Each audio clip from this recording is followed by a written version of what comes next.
thanks to the support as a channel member, Steve Scott. Exciting times, boys and girls. The new patch of FM26 is out, which means my most requested feature is finally in the game. We have 1.5 times match speed.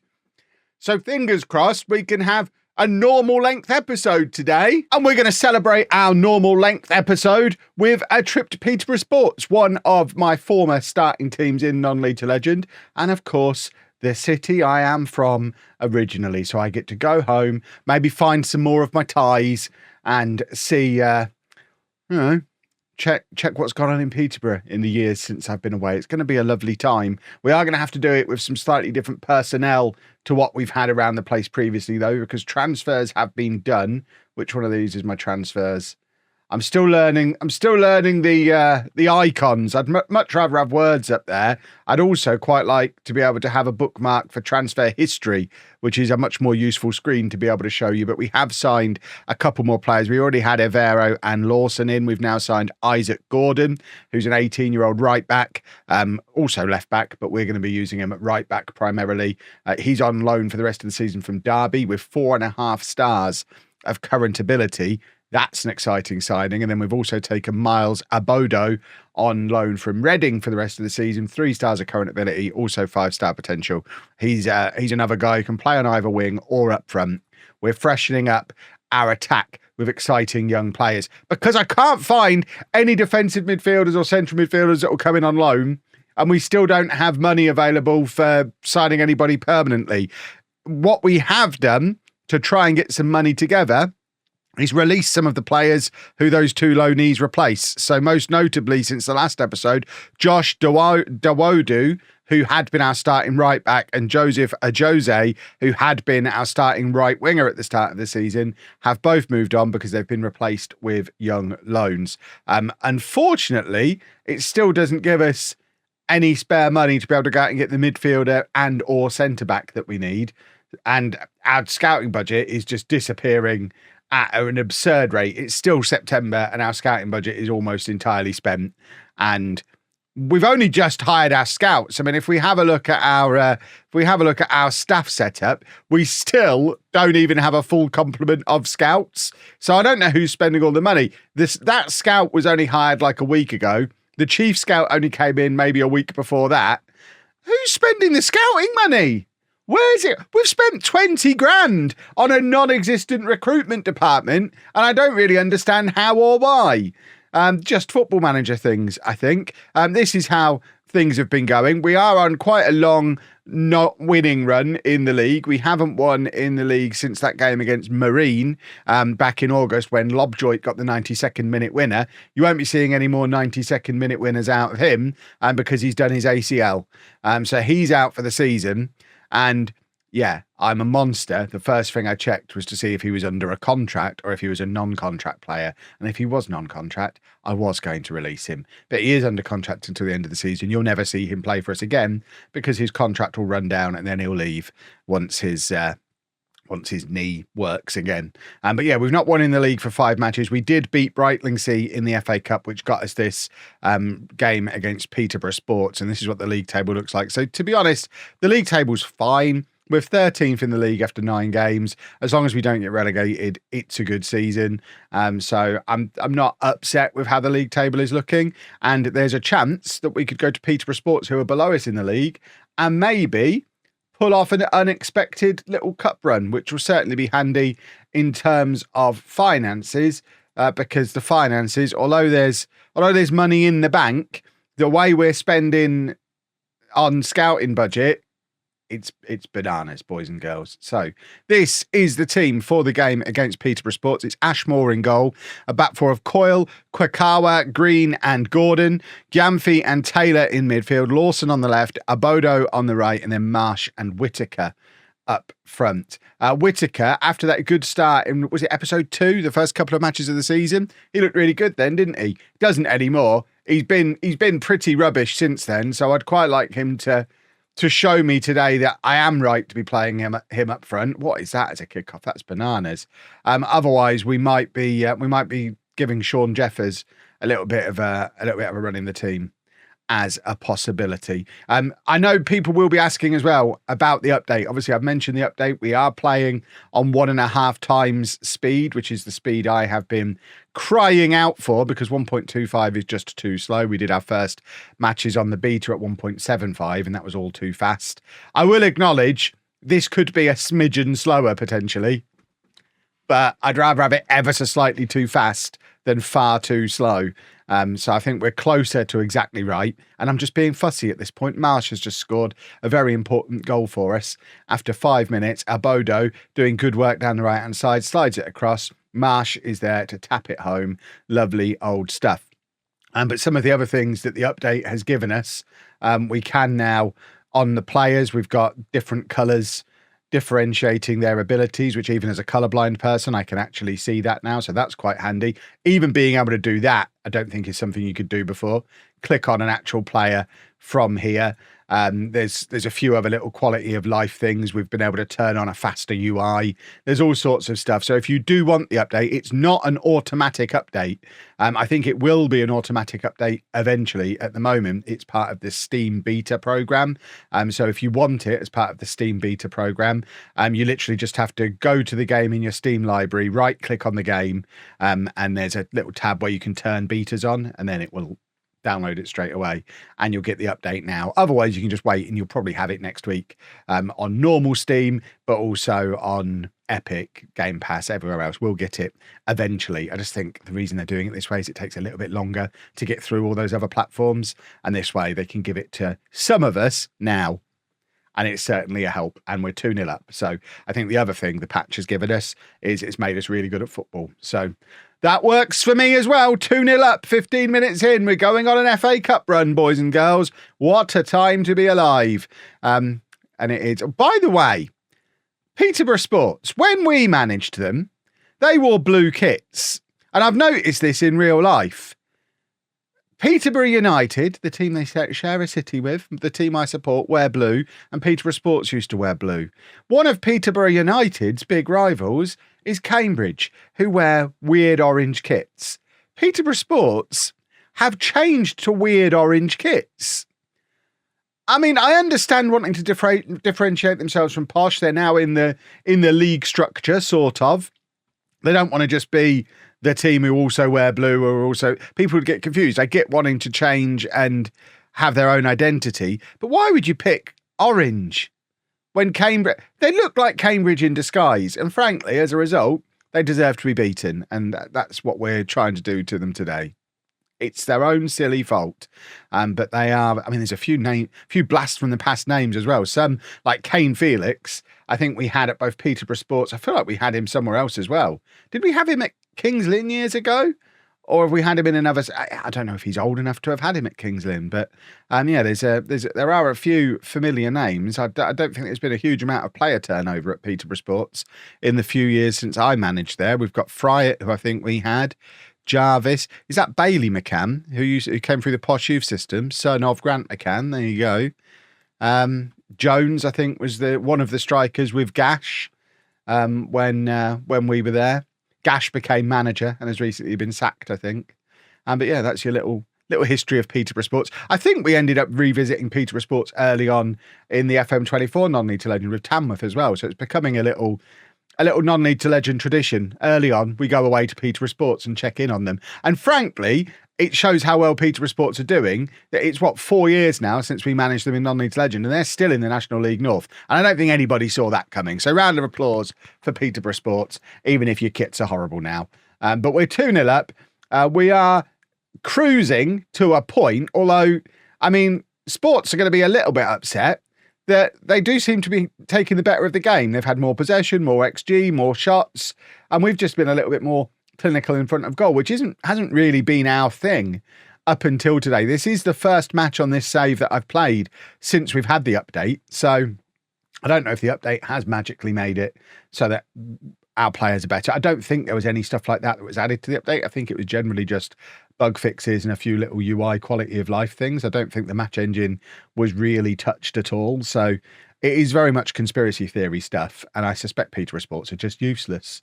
But it's a dangerous thing to say with half an hour of the match still to go, and some of my former boys in the team ready to get one over me. And yeah, Felix getting involved again down that left-hand side. Now Lawson heads as clear as Whittaker, who lays it off to Lawson again. And now Coyle, our playmaking wing-back, plays... I mean, that's a playmaker, boys and girls. I mean, that's extravagant from the goalkeeper as well. I don't know that he necessarily needed to do the match of the day save there. All right, you got in the highlight anyway.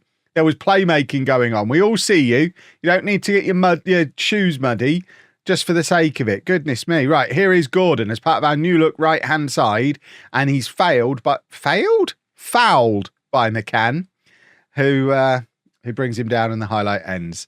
And it is now Sports on the attack. Again, ball over the top, but Ashmore, the best goalkeeper in the National League North, who somebody did say in the comments to yesterday's video, apparently in real life, he's now been recalled by his parent club. So we're not going to see the best goalkeeper in the National League when we go to watch Bedford play this weekend, which, by the way, we are going to watch Bedford play this weekend.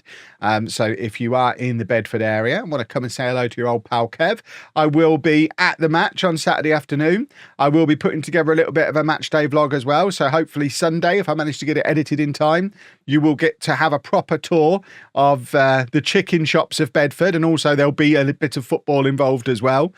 Whittaker gets in behind again, and his shot is a pretty tame one. And the goalkeeper has it comfortably covered, I think. Right, time for some substitutions. We've not done very much since scoring those 2 early goals, which I guess is fair enough. We scored 2 early goals. That will do. Right, we're going to bring Jeffers on because Whittaker has been rubbish again. We're also going to take off Lawson and bring on Evero, and we are only allowed 3 subs in the FA Cup, which I learned in the previous round when I got a little bit too overexcited. So we're not gonna make all 3 of them in one go. We'll be a little bit more careful with it. It will be fine. But I do want Jeffers to do something. I want to see that striker who scored all those goals for St Albans. Right, Gyamfi can come off for Phillips. Phillips, he's on a non-contract. He's only 19. He's very cheap. We're keeping him around because my hope is he becomes the midfielder we've not been able to sign that allows Taylor to drop back into defence. That's why we're persisting with him as probably the only 2 non-contract players we've got at the club now are Phillips and Tyrone Marsh, who's been our best attacking player. So Marsh isn't going anywhere and Phillips is cheap. There's another former Posh player, Shaquille Coldthirst, who, I mean, he was probably at Posh around about the same time Sean Jeffers was. But that's going to be annoying if we manage to let them back into the game after being so comfortably in control for so very long. Gordon is not having a very good game at all. There's nothing I can do about it. We've already made all our substitutions and released our other right back. So the only other player who can play right back is Green, and he's needed at centre back at the moment. Because the only backup centre back we've got is Taylor, and he's needed in midfield at the moment. You see how we have squad size issues. This is why sometimes we have 2 goalkeepers on the bench. But ultimately, we have won in the FA Cup. We have a little cup run going. $5,000 we've got for that. I don't know who we get in the next round or even when the next round draw is. But I think I'd quite like to find out, not that we have cup draws in FM26, so we can't watch the draw happen. But I think I probably want to show you the next match in the cup run. So I think we might wait and see who we get and see if it's interesting enough to show you. And we have drawn York in the next round. That is York off of the National League, I think. Yeah, they're in the National League. How do we see the National League? There we go. York, who are looking for promotion to the Football League. Of course, a long history of being a Football League club. So, yeah, I think we probably are going to show the York game at home against York. So I'll play Worksop off camera, and then we will be back for York as we look to continue our FA Cup run. Is this the 4th qualifying round? I think if we win this, we're in the FA Cup proper. Is that right? Yeah. 4th qualifying round. If we win this, we're in the first round of the FA Cup, and then we can play a Football League team. It's a big if, because obviously York are quite good. Well, a 2-2 draw away against Worksop means we've now gone 6 games in the league without a win. Still not worried. Still above the Kev ratio. 13 points from 10 matches. Still not anywhere near the relegation zone. It's all fine. And we've also signed a player as well. We can't use him today. He's not fully fit, but Josh Tobin is a centre-back who's also comfortable playing in defensive midfield, so solves two of the problems in one go. We might try and play him twice. He's got 3.5 stars of current ability, 4 stars of potential. The only problem is he's not fully fit. He can only do 45 minutes. We're not going to throw him in for this game against York, so he'll start from the bench. But he could easily come in for either Gyamfi or Taylor or Kwekaya or Green. There's so much swapping around we could do now that we've got an extra body who can play in those positions, which is super handy. Other than him making it onto the bench, the rest of the 11 is unchanged from the one we pretty much use every match because we don't really have any other options. Let's give him a squad number, the number 5 as well. What's a good number? And we are, as a reminder, facing a York team trying to get promoted to League Two. So we're probably going to get absolutely smashed today. Former football manager wonder kid Reece Oxford is in the team, which is interesting to see. How old would he be now? Tell me all about him down in the comments section. And in the meantime, we're going to try and pull off an absolutely absurd upset, because not only would this be a fantastic victory if we were able to beat a team from the league above, it would certainly tell the rest of National League North that we mean business. We'd have to prove it in a match in the league at some point, but, you know, I don't worry too much about those kinds of details. But it does open up the potential for money, and money, very, very important at this level of football, because we don't make enough of it from fans coming through the door on a normal day-to-day, match-to-match basis. So if we can get a little bit of a cup run, the FA Cup is a wonderful thing. Home and away teams both get a 45% share of the gate, that regardless of whether you are the home or the away team. So if we could get a first round away draw against one of the bigger teams in League One, we could make a big pile of cash. And Jonathan Lawson understands all of this and has opened the scoring. 10 minutes in, it's Bedford 1, National League second place York 0. Hopefully they're taking us lightly. But this is really good work from Abodo down to Marsh. Marsh just gets everywhere and then slides it across. I don't know why it's Lawson on the end of it rather than Whittaker. Whittaker just didn't seem at all to be aware that the opportunity was there for him. I definitely think there's a player in Whittaker, because we've seen him. He just doesn't turn up very often. We need to work on his consistency, or I suspect probably play him out wide, where I've always played him in previous football managers, even though supposedly he's better as a striker in this one. Right, Lawson down the left-hand side, plays it back to the playmaking left-back Coyle, who dances past his man. He's got space to find a cross here if he wants to. He keeps on dancing, and there is Terrell Whittaker. I always rated him. I told you he was good. It's 2-0, and this is absurd. That was brilliant work from Lewis Coyle, by the way. This is fantastic. Look at this. Just dancing past York defenders, and then rather than just floating across in aimlessly, picks out his man. Whittaker can't miss from there. He doesn't miss from there. We're 2-0 up. How have we gone 6 games in the league without a win when we can do this to the team that's second in the division above? Clearly, this team is motivated by the opportunity to be on the telly. We need to get on the telly a little bit more often, I think. Oh, that's not ideal. Offside ref? Do we have VAR in the FA Cup? We should. I bet they do later on. I feel discriminated against. No. Do we get to have a little? I mean, he's not even close to offside, is he? Forget the VAR. Not needed on this occasion. But we are still 2-1 up. So that's important. I imagine all we've done is poked the bear. We've gone ahead too early, and York have now got the whole match to try. If we'd have gone ahead in the 85th minute, they'd have had less time to respond. This is good work from Marsh, though. Again, on the right-hand side, lays it off to Abodo, who dances. I mean, do the York defenders know they're allowed to tackle? We just drift past them as if they're not there. Consistently, on both sides. It's lovely stuff. But unfortunately, that one didn't lead to a goal. But some lovely wing play from our wide men today. I think it's because they're playing this awkward flat-back 7, where we've just got more width than them. They've only got one player wide on either side because they're narrow further forward as well. And we've got the wing backs pushing forward. The striker in Marsh is drifting out into those wide areas. we've got the wingers out there as well. So we've just always got an extra man in the wide areas. Even here defensively, they've got one man out here. We had two defending. I mean, it didn't really help. But we are outnumbering them in wide areas consistently, both attacking and defensively. The only problem is, of course, the counter to that, the balance to that, is they massively outnumber us centrally, where they've got 3 centre-backs dealing with our 2 strikers, and then 3 midfielders or 4 midfielders, however many midfielders, up against our 2. So they are going to be better than us centrally. But just get the ball out wide. Simple solution. Don't let the ball into the middle of the pitch, and then it doesn't become a problem. Tactics, boys and girls. If we can go in ahead at half-time, that'd be delightful. Can we go in ahead at half-time, please, chaps? Let's not mess up right on the stroke of half-time. 2-1 at half-time. We should get half a win here at the very least. Let's just keep going. Keep doing what you're doing.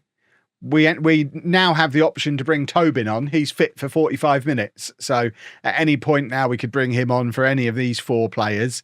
If we want to shore things up in there. Theoretically, he's better than any of them. So any one of those 4 that he comes on for is going to be an upgrade. He might actually end up coming on for Gordon, and we push Green out to right back, because Gordon, again, not having the best of games. He wasn't great in the previous round in this competition. Oh, he's hurt himself there, hasn't he? Bless his cotton socks. We're just going to come away. We don't care. We're coming away with the ball.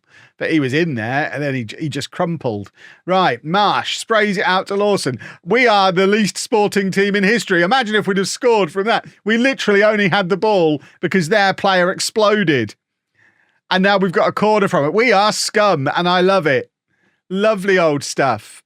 Right. Can we have a bit more of that kind of attitude, please? We're winners. All that's going to have done is wound them up. So they're now determined to beat us. Gordon is having a really poor game again. I don't know that he's necessarily the answer for us at right back, is he? He's supposedly so good as well. But we're not really seeing it. So I think we put Green out there, and then Tobin can come on and play at centre-back. And still only 3 subs. So I think the other change is going to be Abodo is going to come off. We're going to put Whittaker out wide and bring Jeffers on up front and give Jeffers another opportunity. Playing at a team more comfortable at his level, maybe. I don't know what league. Was St Albans in the National League or the National League South when he was scoring all those goals for them? Probably the National League South. So this probably is a team that he wasn't good enough to play against in his prime, and now he's nearly 50. Right. Gyamfi is the last man who's going to come off, I think. I'd quite like to bring Tobin on again. Although I suppose I do now have the option. I can bring on Brown for him and move Tobin forward. So we've got the option to do that. The advantage of being able to play Tobin anywhere. We've got 5 centre-backs on the pitch now. Green, Quickire, Brown, Taylor and Tobin. 5 centre-backs. We think we're the non-league Manchester City. Right, Green, forward to Marsh. And now Coyle, floating it forward for Lawson to run onto. It's a lovely ball from Coyle. Cross comes in. It falls to Jeffers. How's he missed that? I mean, to be fair, he didn't. He did force the save. It was point blank, though, straight at the goalkeeper. It was easier to score than miss. And somehow we're not 3-1 up. That would have been our name in the hat for the first round. We are absolutely mugging York here. They've been all over us. But I think we're just a cup team. We haven't won in forever in the league. But this has been 2 very, very good FA Cup performances. And I guess the cup run continues in tomorrow's episode, where we face, I was going to say a League One team. We don't know that at all. The draw's not happened yet. What we do know is we're in round 1 of the FA Cup. We've got money as a result of it. And we are going to face, hopefully, a decent team. Bufton's hung up his boots. I'm devastated for him. Do we know who we've got in the next round yet? When does that happen? Who is Bufton? Oh, okay. Under 18s coach. I had absolutely nothing to do with that piece of recruitment. We have now got all of our scouts in. When do we? How do we? Where do we? When's the draw? Let's hit continue one more time and try and see the draw for the first round of the FA Cup so we know what excitement we've got coming for us in tomorrow's episode. I mean, when does the draw happen? It's still Sunday, probably Monday. Can we have the draw? Draw, please. Oh, my word. Is that away? It's arguably the biggest tie we could have got. When we're away against Luton. See, that's huge. That's money right there. I mean, it's not a massive stadium, but it'll probably be close to full, you would think. We're going to get a decent share of that. And also, it brings us almost in line with real time as well. So tomorrow's episode, Luton away. And then I think I probably have to show you Merthyr at home, because that's the match I'm going to see in real life the next day on Saturday. So that's tomorrow sorted. Lovely stuff. What a draw that is in the FA Cup. Luton away. They were in the Premier League last time there was a Football Manager game. If you've enjoyed that, please make sure you leave a nice big thumbs up on there for me. Subscribe to the channel for daily Football Manager videos. And thank you very much for watching.